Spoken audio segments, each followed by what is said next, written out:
Welcome to the Next Guy Up podcast, everybody. This is a weekend preview mixed in with a little bit of messing around right now because who cares?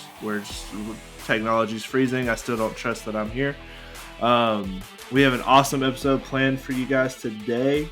A lot of chopping it up with the boys. We are going to be diving into all things that are going on with the University of Tennessee and how we are going to single-handedly bring down the NCAA with the help of Virginia. That's right. We're going to be talking about some more college basketball. Got a little bit of NFL news as far as the head coaching cycle is going. We'll talk a little bit about the Super Bowl.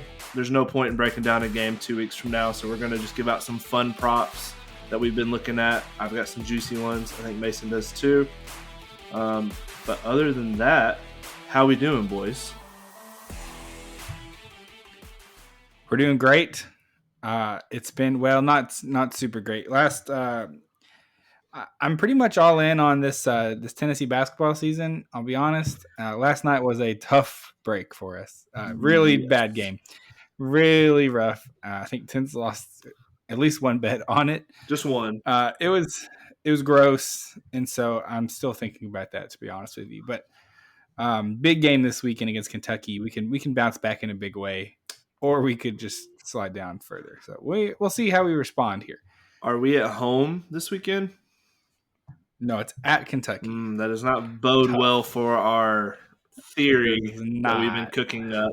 It does not. On the other side of things, Dalton Connect has been putting up, even in a loss, he put up like 31 points last night. He is on the fast track to the Player of the Year conversation. And how he performs this week again in Kentucky is going to really determine that. But if you watch the game against South Carolina, it was like ISO ball central. Yeah, it looked like NBA basketball, where it's like, everyone else is really playing bad. Let's just let him cook. And he had 31 out of the like 60 points that we scored total. So then he missed 4 free throws and was in the gym right after the game shooting free throws. So, I really like him. I think it's been fun, but sorry to get into college basketball right all of a sudden. No, you're good. That's what I felt in my heart. I felt a deep pain. Is he going to be the highest drafted UT basketball player? I think there's a chance. I know that Tobias Harris back in the day, I don't know the exact where he got drafted. Tobias Harris at this point is it's kind of low-key one of the like best NBA players that's ever come out of Tennessee. Yeah. Which feels weird because he was like a freshman. He was a one and done. It doesn't even really feel like he played at Tennessee very long. Hard time he was very good. Yeah, I can't even really put together what team he was on, to be honest. Yeah, he was on 2010, 2011. It was a Bruce Pearl coach team. Final or Sweet 16 against Michigan State loss. If so, I think I was at that. If that was the one, I was at that game. Let's see, 2010, 2011. I'm trying to remember where he got drafted. I know he was high. Yeah, lottery pick. But he did pan out, but yeah, pick number 19. Okay. It depends on how the rest of the season goes. I think Connect could pretty easily go higher than that. I think so too, with the way he can score. Because I think Tobias Harris coming out of college was more of a defensive and then like a slasher, get to the paint kind of small forward. Connect is like a true shooting guard who can fill it up from all 3 levels on offense. Yeah. He's a legitimate NBA like talent as far as offensively. I think he's growing defensively into that spot, and so I think he could pretty easily be a very good NBA player. I'm looking at this roster right now. It looks like they went 19-15 that season. Ooh. They did lose in the. They may have been. I think that was a Sweet 16 Yeah, team. it was in St. Louis. I was at that game. Draymond Green Oh. airballed 2 free throws, and everyone was chanting and getting him very upset. And I think he got a technical. It was either him or the other center for Michigan State. I just know a big boy was mad. Wait, Draymond Green got a technical? That's unheard Wait of. a second. Okay, wait. I think that's actually wrong. Dang it. I was hoping It I was looks there like for the Tennessee vibes. lost in the first round of the tournament that year against Michigan. Sounds about right. Wow, tough. An 8-9 matchup. Yeah, that checks out to me. I think we were not very good that year. And so, pretty interesting. I think Connect does have, obviously, Grant Williams has carved himself out a pretty good NBA career. And there was a couple of guys who came in like the generation before this newer kind of era of Tennessee basketball. They were like Bruce Pearl, Rick Barnes era that were very good and went to the NBA. Like Chris Lofton. Chris Lofton, he didn't really pan out to be. I thought he had a pretty long NBA career.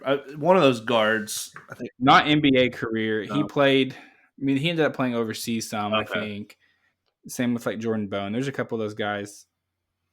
But Chris Lofton was I think Wayne Chisholm also played overseas some. I was convinced Bone was going to be like the next best point guard in the NBA. I was convinced of it. Yeah, I know. I wish he would have. I think he had. I don't know.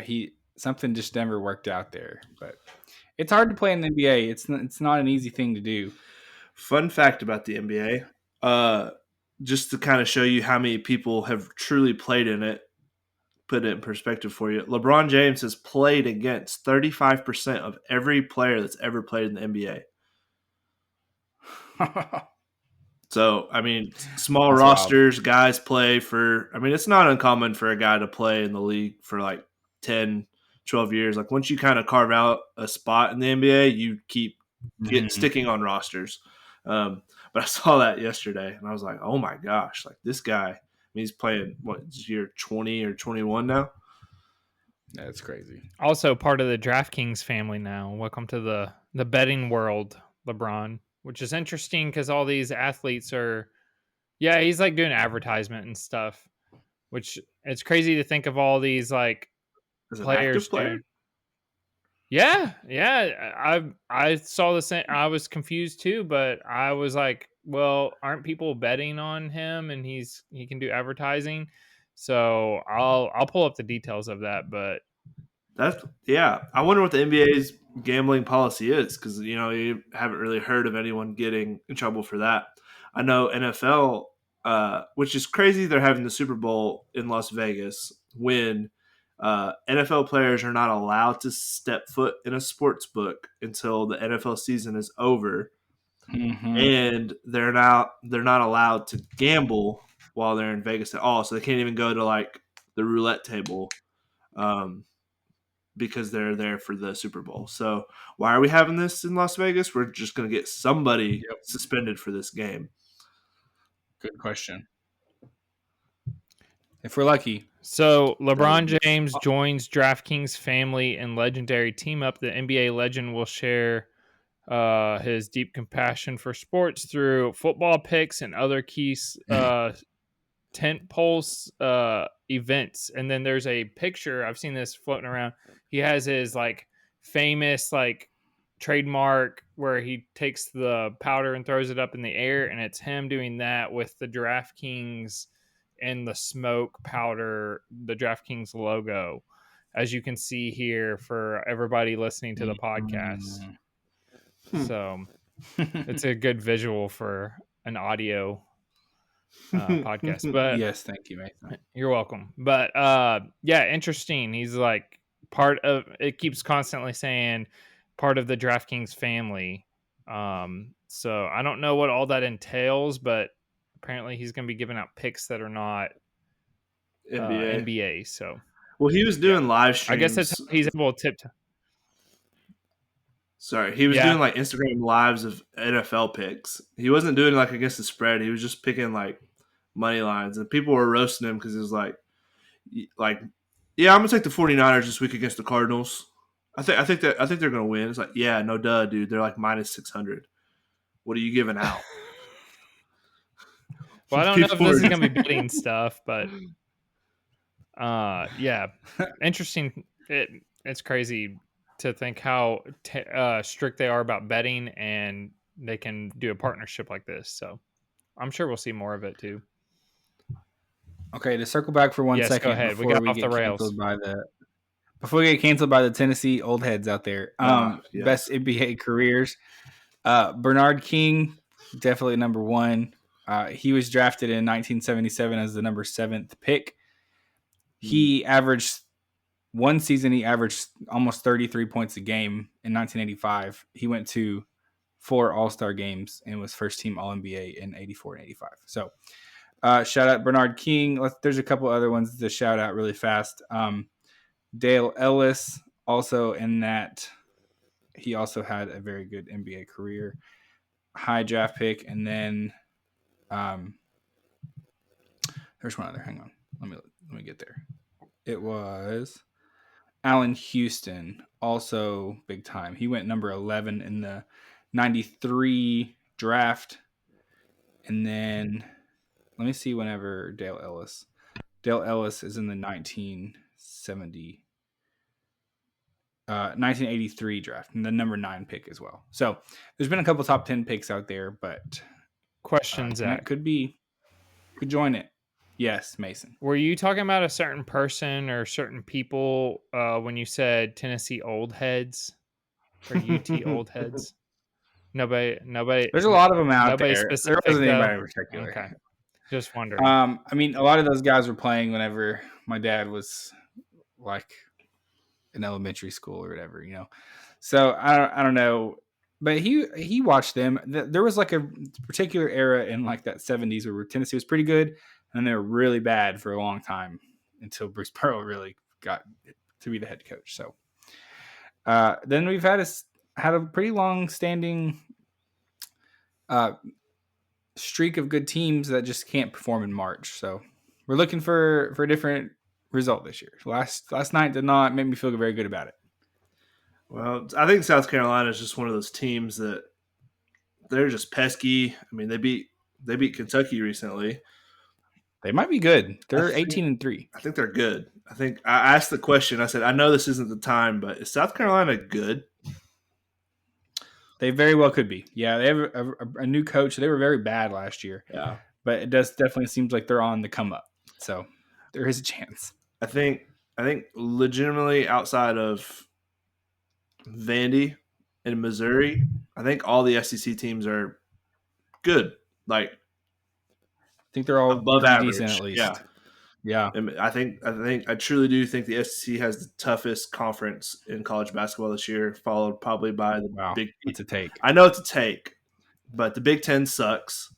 The Big East is top heavy with UConn and Marquette, and I'm so tired of hearing about the Big East like they're the only conference in college basketball. Apparently, we get it, Northerners, Northeasterners. Y'all don't have college football, so you think you own college basketball, but you don't. SEC's winning the national championship this year. Got him, and then I think the Pac-12's dead. Wow, it's true. Basketball wise, they are dead too. I mean, they're normally like Oregon's kind of frisky. Not this year. They've been a punching bag. Arizona's like the only tough team, and they've lost a couple of big games as well. Yeah. So SEC is going to win the national championship. It's my hot take. Did you ever find a feature on that? No book. They're not offering stuff like that. No one offers. They're cowards, is why. Because they know Tinsley will bankrupt them. That is, in theory, what they're afraid of. Okay, do we want to pivot to more college basketball talk? Or do we want to pivot to more Tennessee talk? Because there's two directions we could go. Let's talk about Tennessee. Zach has been in the lab figuring out how exactly we're going to take down the NCAA. I'll let Zach take it from here. Yeah, we got some big news coming out yesterday that Pat Ford, famous Tennessee hater, dropped the news that the NCAA was investigating Tennessee for NIL infractions or violations. And everyone kind of did their overreaction, typical thing. A couple hours later, Donde Plowman, who is the chancellor at UT, came out with a pretty scathing response to this, talking about how a lot of the NCAA stuff was blatant lies or blatant attempts at kind of misrepresenting the situation. And she did not pull any punches, and she kind of used some pretty harsh language to say, we're not doing this here. You're not going to come in and try and pin us with a bunch of this stuff after all that's happened. And that's not very typical response to NCAA about allegations, especially after we kind of laid down at their feet after the Jeremy Pruitt stuff that happened. And so now today, some more news has come out that this has gone deeper than that. Tennessee and Virginia, not the universities, but the states, like the state of Tennessee and the state of Virginia, have come together to sue the NCAA in what I think is going to be pretty groundbreaking lawsuit, one way or the other. Whatever happens here is going to set a precedent for sure. And in the very limited legal knowledge I know, it seems as though they're suing under antitrust laws, federal laws, saying that, hey, you've opened up this can of worms with the NIL. You can't try and put all of these rules and regulations in now that isn't fair to the student athletes. That's not fair. So basically saying, I think you're not in control over this anymore. And we have to work treating it more like the NFL collective treats its teams versus how the NCAA has been running things beforehand. So really interesting stuff. I think a lot of the talking points are coming down to the big rule violation. So the other big issue is the NCAA unveils this whole NIL thing and doesn't have any rules or regulations, and then is trying to come back after the fact and retroactively hit all of these teams with these violations that weren't even in place whenever this stuff was happening. Which I think is the big thing that the chancellor was like, you're not going to do this to us. And so it looks like a lot of the big talking points are that if you are a student athlete trying to pick which university you're going to, whether from the transfer portal or as a senior going into college for the first time, you are not allowed to negotiate with collectives. You cannot review NIL offers prior to making an enrollment decision.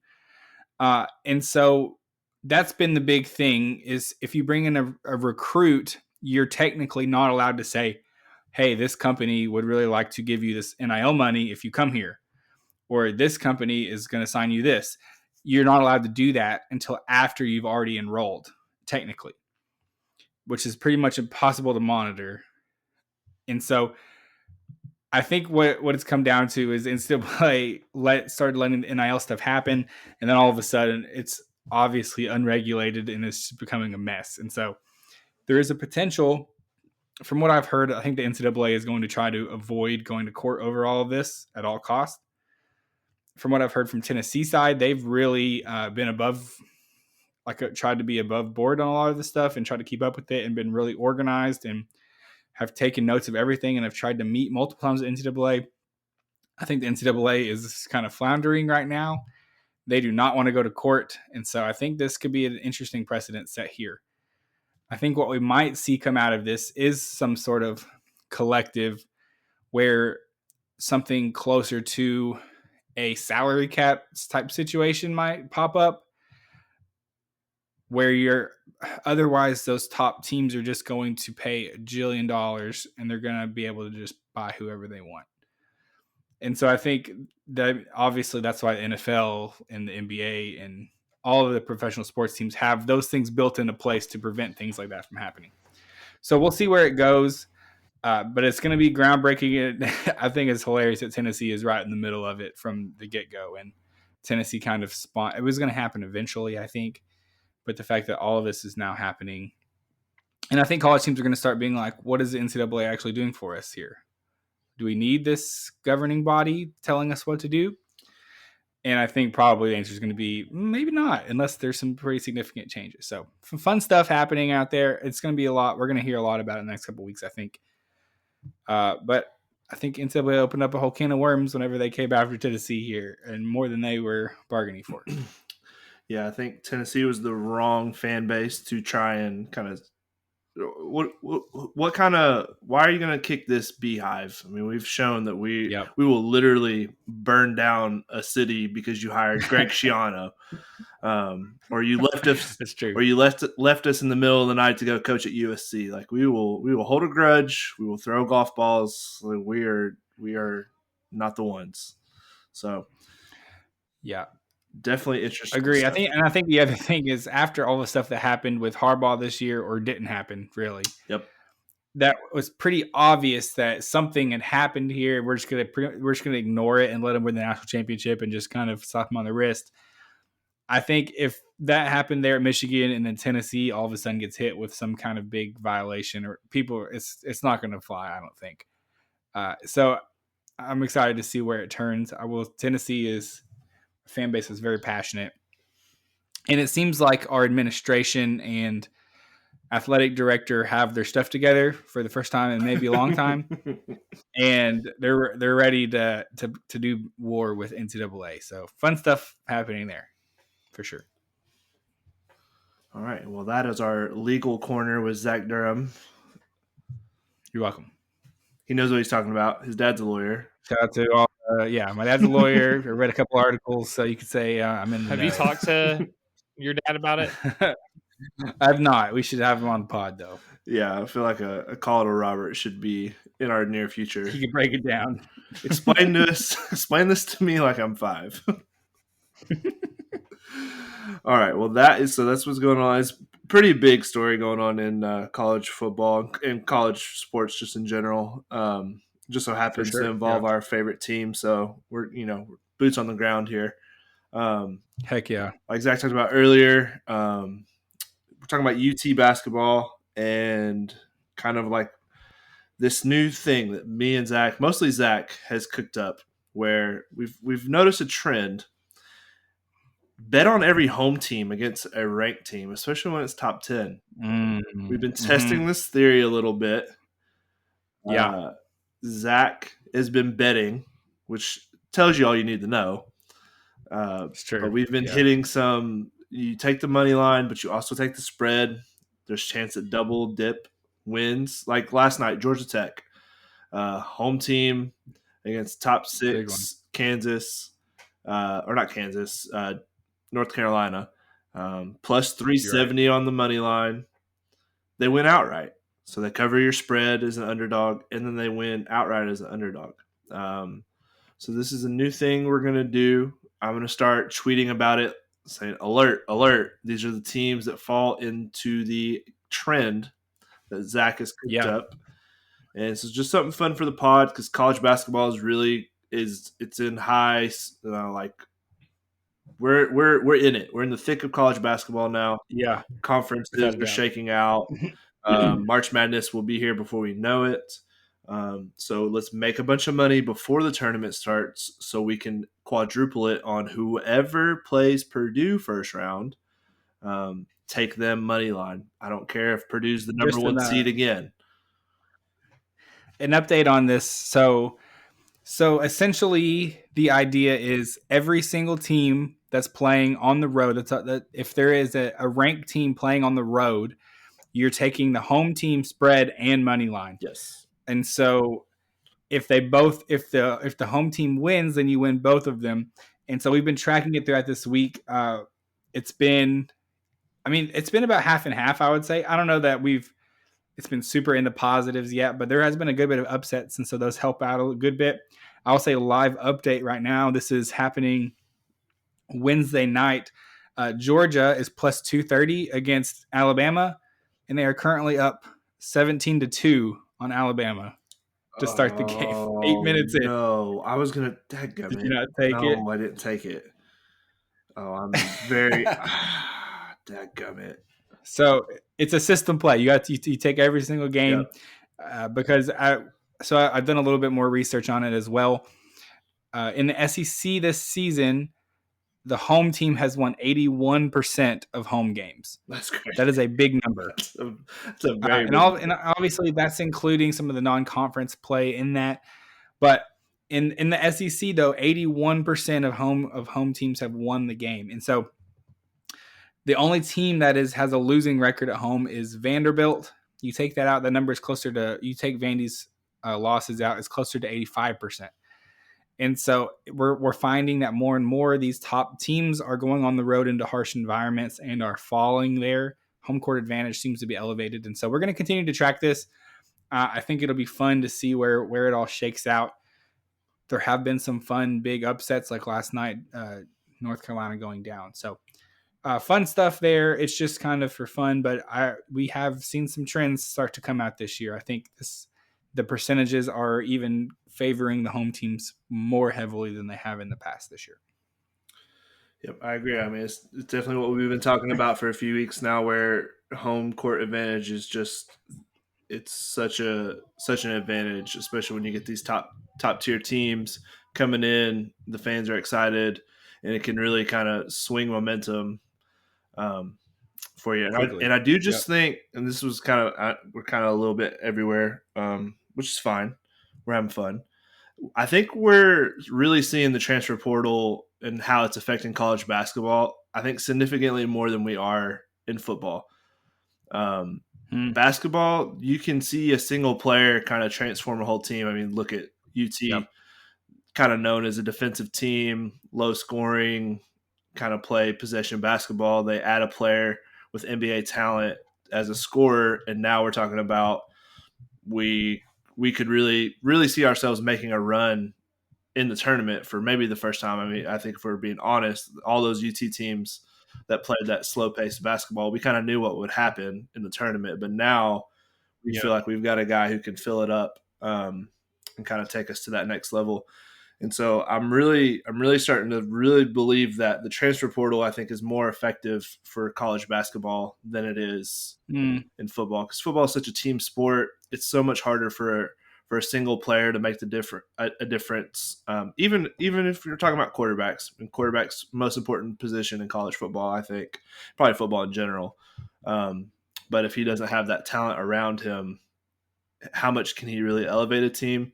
But with basketball, it's 5-on-5, and it is a sport that one person can truly make a difference. So it's something I've been kind of looking more at as far as like teams that kind of do more homegrown, don't really hit the transfer portal, and then teams that are going and getting these top upperclassmen that maybe aren't ready for the draft and saying, hey, come join our team. Let's make a March run, improve your draft stock. You can make some money in NIL, and we can improve as a team.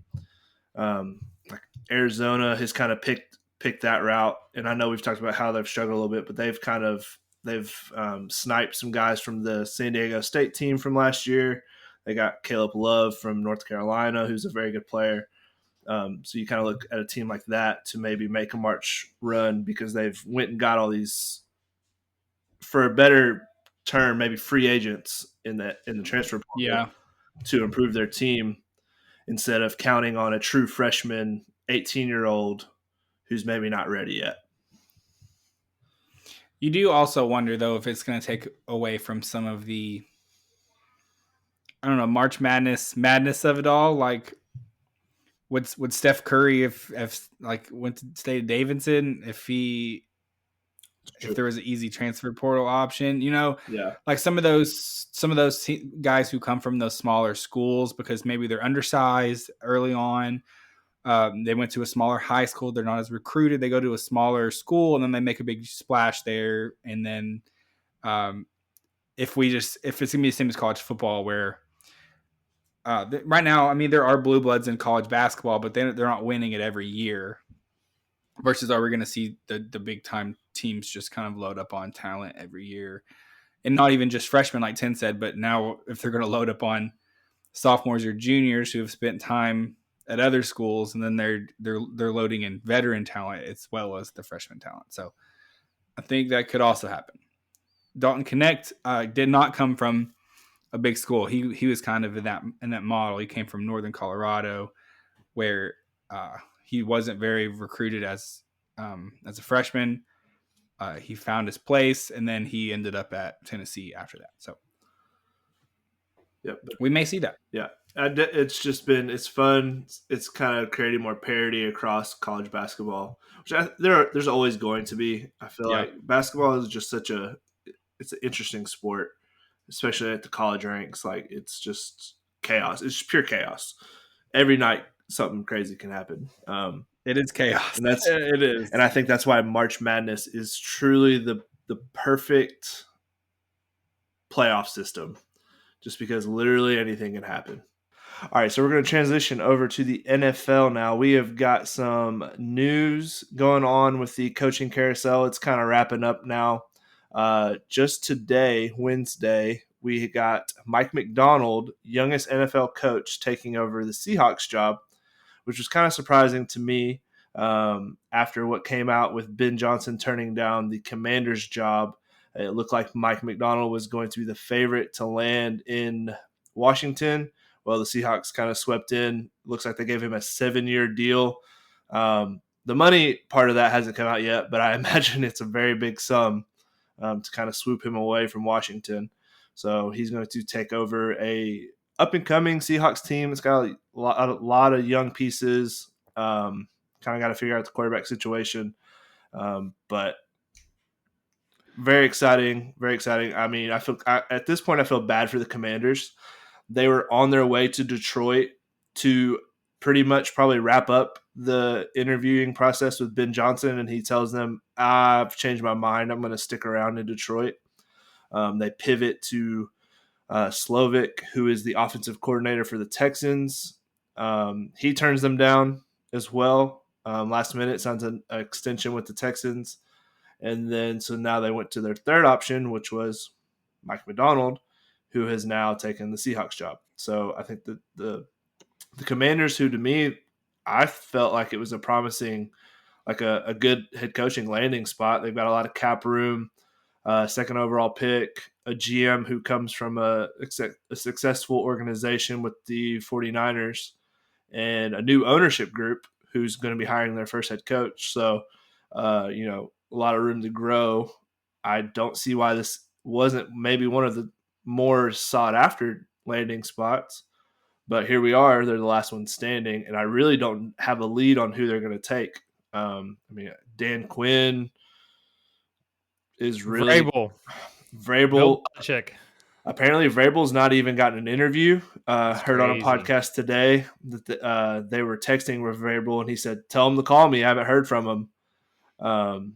So that's a little surprising to me. I don't think Belichick will go to Washington just because what's come out now is why he didn't get the Falcons job is he wants control of the front office like he had with the Patriots. And Washington's not going to give him that, especially after they just hired the top exec as far as free agent, GM, up-and-coming guys. So I don't see him landing there. So I think Washington's going to kind of get stuck with somebody they probably – talking about fifth, maybe sixth option here at this point. It's kind of tough. But I don't really have any leads on who that's going to be. Yeah, you kind of touched on it. The Seahawks went from having the oldest head coach in the NFL to the youngest at the age of 36. And like you said, the Commanders kind of scrambling here. You don't really hear of we're getting to the Super Bowl. And usually at that point, every team has a head coach because this is pivotal time still to get, into the organization, start getting ready for free agency, everything like that. So falling behind a little bit, but we'll see what happens. I'm also curious to see. You and I talked about how I was like, is Ben Johnson, why did he change his mind? And you're like, maybe he's waiting for a better team next year. So we'll see what happens. Yeah, I don't get that because this was a pretty good cycle of jobs that were open. And I don't see what opportunities really would open up next year off the top of my head. But like you said, they're getting behind in the process for Washington. I mean, Senior Bowl is going on right now. That is a huge time for your head coach and your GM to get there, scout these guys out, and kind of start developing your draft board. It's huge for a GM and a head coach to kind of work together during the draft process of the GM is going to draft a guy, but is he a guy that the head coach can fit in his system? So at this point, if you don't have your head coach, then it's kind of hard to be scouting for what they need. So definitely a very tricky situation. Like I said, it's very uncommon to go this long into the process of not having your head coach. And I don't see Washington taking anyone from the 49ers or Chiefs coaching staff just because those are not staffs that got any interviews requests or anything like that. I mean, the Chiefs' two coordinators are pretty set in stone. They'll be there for a while. So I don't know. Definitely interesting. I was shocked that Ben Johnson didn't take a head coaching job. That was he was penciled in. Washington stopped doing interviews for the last couple of weeks because they thought Ben Johnson was their guy. So that's tough. But moving on to the Super Bowl. We've got a Super Bowl, ladies and gentlemen, and we're not going to do a super breakdown this week because guess what? We'll do that next week. But maybe the most fun thing about the Super Bowl to me is props. The Super Bowl gives a variety of specialty props, heads or tails, what color the Gatorade's going to be, all kinds of fun stuff. It's a game where the margins are very thin as far as traditional player props or the spread or over and under. So I think Mason feels this way too.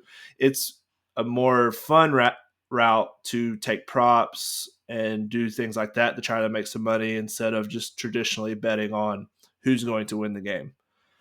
So I know I've got a few really fun. These are very long shot props. So please don't be knocking on my door when you bet 10 units on one of these things I'm giving out. I cannot help you because I am not betting a lot on these props. These are just for fun. But who knows? If they hit, then I'll do a victory dance. So, Mason, I would love to hear where you're going. Yeah, so I also love the props, some of the long props, and I've done some research. I'm going to tease that next week I will announce my first touchdown score, which Tinsley might know this, but I've hit 2 of the last 3 in the Super Bowl. He has been with me for 2 of those. I'll tell you what they were. 2021 Gronk. I said he's his go-to. He actually threw 2 to him in that game. Yep. The year after that was Odell Beckham Jr. We made so much money. He took it with me, and so did my wife.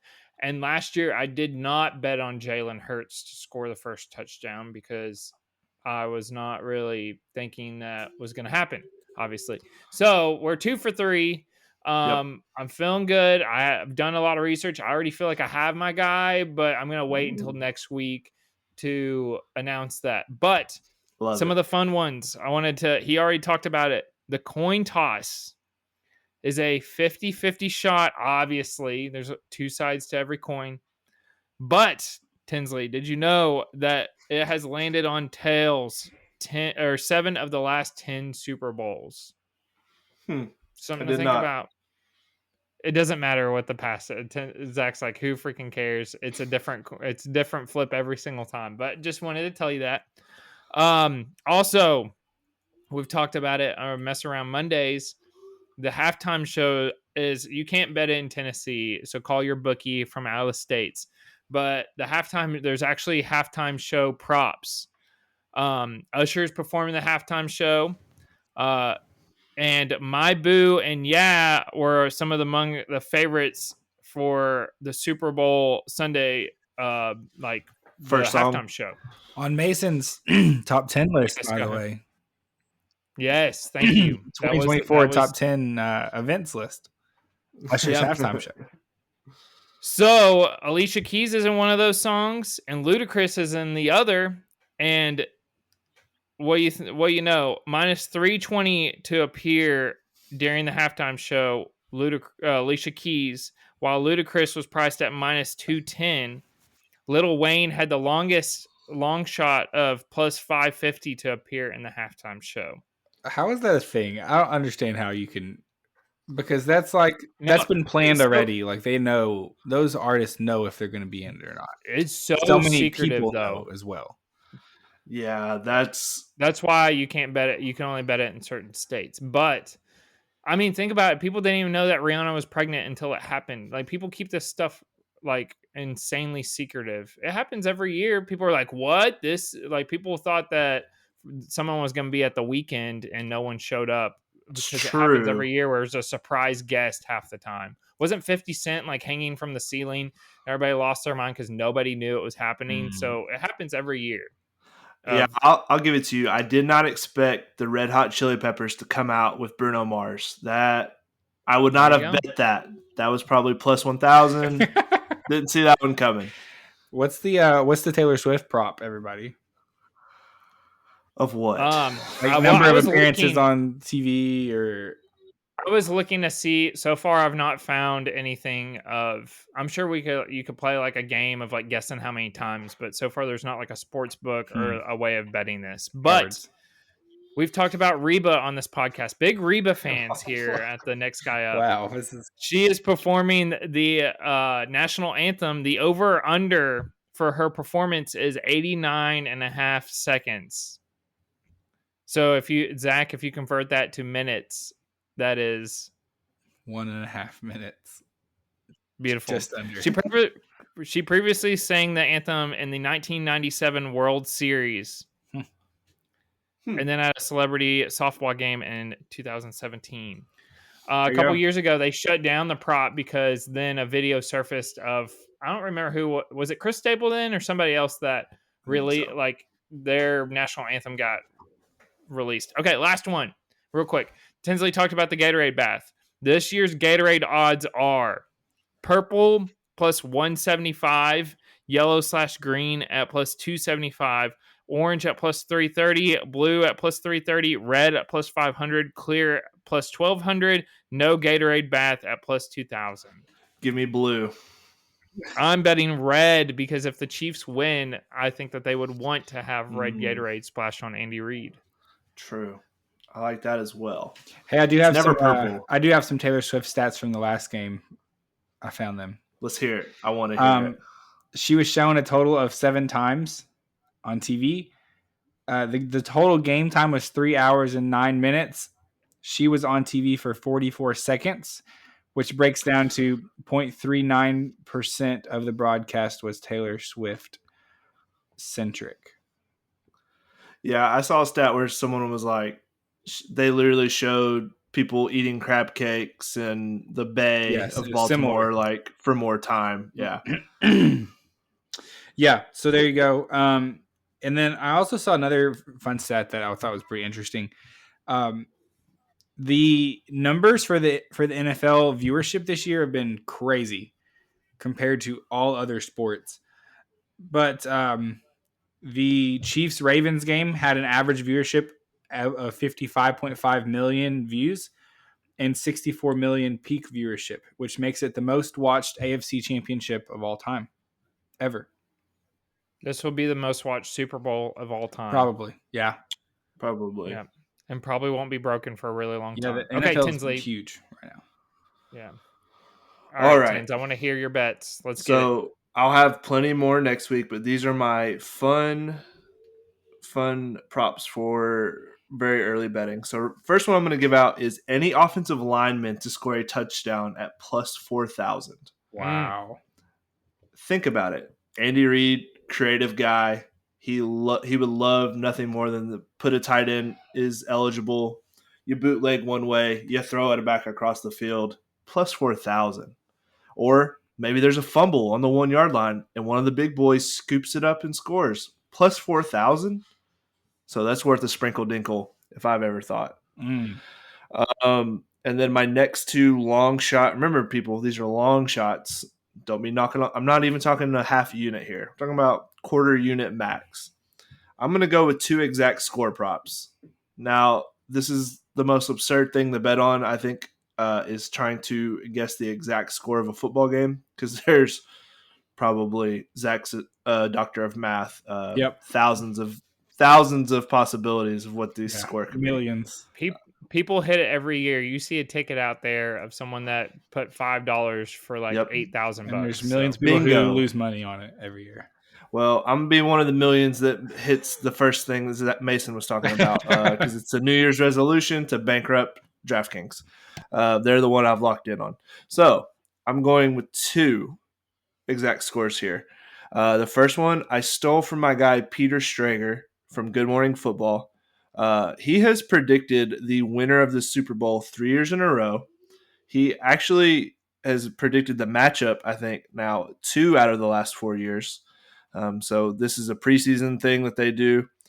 And another fun part that he does is he like creates a story where he's like, and this player is going to make this play and seal the game and blah, blah, blah.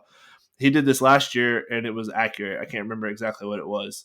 But he predicted this year that the game would end on a pick 6 with the final score being 34-28. Those odds came up to plus 17,000. I put $2.20 on it to win $376. So love it. 34-28 is my first exact score prop. The next one I am taking, and this was only plus 7,500, is 31-21. And the reason I took this one is if you are familiar with Oz the Mentalist, he got to go to a lot of the NFL teams. He's a illusionist, magician kind of guy. He predicted that Mecole Hardman would be in the Super Bowl and that the Jets would beat the 49ers 31-21. Well, newsflash, the Jets are not in the Super Bowl, but Mecole Hardman was traded from the Jets to the Chiefs. So I'm taking my theory that Mr. O's the Mentalist saw the wrong team, but he did accurately see the future. Right. 31-21 Chiefs. Plus 7,500. You know, I had a free $5 bet. 34-28 is a great overtime score because that's without kicking an extra point. Yeah. Yep. So 28-28 in overtime. You got to. Yeah. I think that's what Peter said. I think Peter said it was like a walk-off overtime. That makes sense. I think that's what he said. Yeah. Overtime makes sense there. So, yeah. Those are my 3 super duper long shot, get rich quick props for the Super Bowl. I will have a lot more next week. I know Mason will as well. We will unload the clip for the Super Bowl. And we've got a lot of fun stuff planned for the Super Bowl today. Lots of chicken nuggets in our future. Throwback to a recent episode. So we're excited. We're pumped. All right, so that is going to be a pod. Make sure you're checking us out on Twitter, Instagram, Facebook. Make sure you're looking alive for our Monday episodes. We have got a lot. We've been in the lab cooking. We've got a lot of fun stuff planned. Make sure you check out this Monday's episode for part 2 of our basketball team assembly draft. I don't know what we want to call it. We're gonna pick the 5 villains to go up against our superhero team. And this villain team, they might be able to frisky. Early thoughts are they might be frisky. Early comments from the crowd are that our superhero team might be a little soft. The Monsters. So thank you for joining us. Make sure you like and subscribe. Subscribe on Spotify, Apple Podcasts, all that fun stuff. And we will see you on Monday. Bye.